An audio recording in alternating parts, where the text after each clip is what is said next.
Hi guys, தமிழ்நாட்டுக்கும் ஆந்திராவுக்கும் இடையில வந்து ஒரு கடலோட எல்லை பகுதி ஒன்று இருக்கு.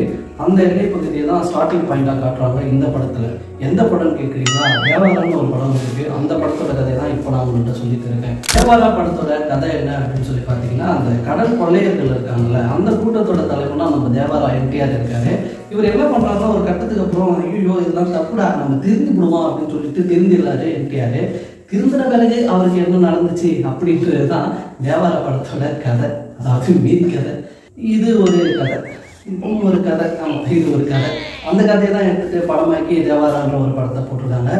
இன்ட்ரோ சீன் அப்படின்னு சொல்லி அப்படி பார்த்தீங்கன்னா, அடி தண்ணி சல்லுன்னு பாஞ்சு வெளியில் வராரு. வெளியில் வரும்போது தான் நமக்கு டக்குன்னு அடிக்குது, சுறா படத்தில் தளபதி இதெல்லாம் பே பண்ணிட்டாரு அப்படின்னு சொல்லி தோணும். அப்போ ட்ரோல் பண்ணுறவங்க ட்ரோல் பண்ணுறாங்க, ஏன்னா இன்ட்ரோ அந்த அளவுக்கு தான் இருந்துச்சு. சரி, இந்த தேவாரா படத்தை யாரெல்லாம் தாங்கி பிடிக்கிறாங்க அப்படின்னு சொல்லி பார்த்தீங்கன்னா, அந்த தேவாரா அப்படின்ற கப்பலை ஜூனியர் என்டிஆர் 2 கட்டத்தில் அப்பாவாகவும் பிள்ளையாகவும் அப்படியே தாங்கி பிடிக்கிறாரு.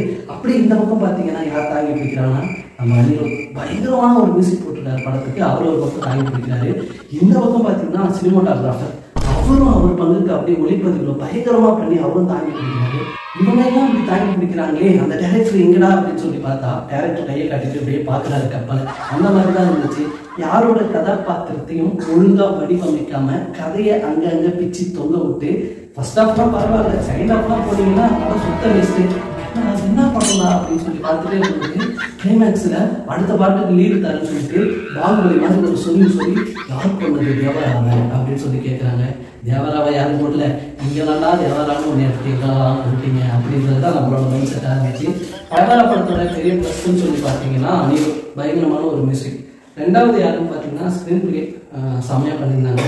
மூணாவது யாருன்னு சொல்லி பார்த்தீங்கன்னா ஜான்வி கபூர். ஜான்வி கபூர் நம்ம ஸ்ரீதேவியோட பொண்ணு பயங்கரமாக ஒரு பர்ஃபார்மன்ஸ் பண்ணியிருக்காங்க அப்படின்னு சொல்லணும்னு பார்த்தீங்களா? கண்டிப்பாக கிடையாது.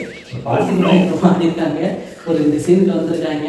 அதெல்லாம் ஒன்றுமே மைண்டில் நிற்கல, அதெல்லாம் சுத்த வேஸ்ட்டு. படத்தைன்னு பார்த்துட்டிங்கன்னா எதுவும் பார்க்க வேணாம், படத்தை பார்க்கவே வேணாம், அந்த மாதிரி தான் இருக்குது. இந்த தேவாரான்ற படத்தை இவ்வளோ பட்ஜெட்டில் எடுத்து தேவையில்லாத காஸ்ட்டு செலவு பண்ணி அப்பறம் வந்து ஒரு படம் வந்துருக்கு, அவ்வளோ சூப்பராக இருக்குது கம்மியான பட்ஜெட்டில். இப்படிலாம் படம் வந்துட்டு இருக்கு தமிழ் சினிமாவில்.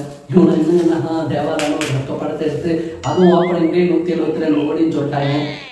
இந்த ப்ரொடியூசர்ஸ்லாம் யாருக்கு தெரியுறாங்கன்னு வர தெரியவே மாட்டேங்குது. சரி, எனிவே தேவாராவை பார்க்கலாமா அப்படின்னு சொல்லி கேட்டிங்கன்னா, அது ஒரு ஆவரேஜ் படம் தான்.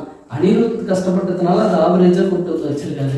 அனிருத்தை போடாமல் இருந்திருந்தாங்கன்னா ஆவரேஜும் கிடையாது. அந்த மாதிரி தான் இருந்துச்சு படம். இந்த வீடியோ பிடிச்சிருந்துச்சுன்னா லைக் பண்ணி கமெண்ட் பண்ணிட்டு நம்ம சேனல் கொஞ்சம் வரட்டாமல் சப்ஸ்கிரைப் பண்ணிடுங்க ஃப்ரெண்ட்ஸ்.